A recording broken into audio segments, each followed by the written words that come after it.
Alright, so this video is going to show you how to assemble your cubes. I showed it in class, but someone requested that I make it.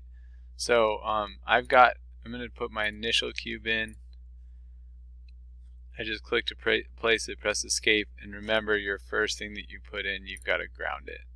Alright, so now we're going to put in a couple more. So I'm going to put in my block 2 even though it's the same, and then I'm going to put in block 3, which is I guess the same again.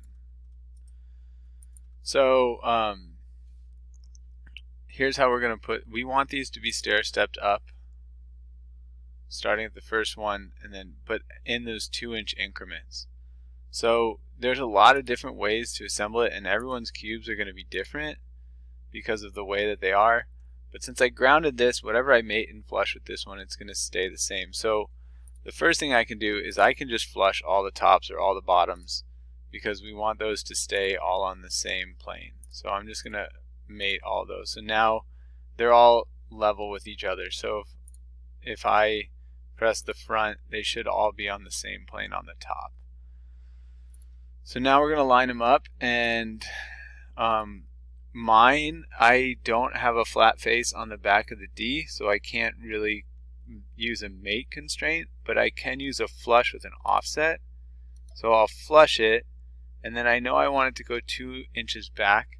So if I put 2 in, I see which way it goes. If it goes the other way, I can add a negative. So it just depends on which way yours goes. So I've got 2 back, so I click apply. Now this shape can only move one more way. It's lost most of its degrees of freedom.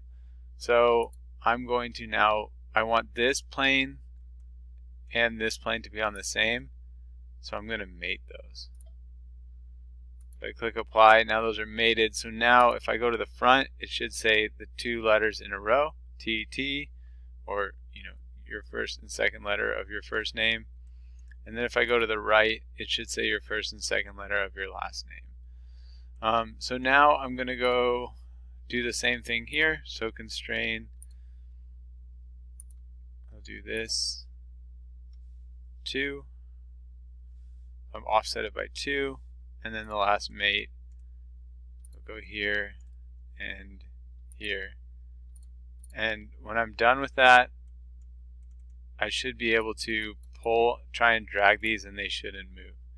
And so if I look at the top view, it should be stair-stepped back like that, and then from the front view it should look like that, and from the side view it should look like that.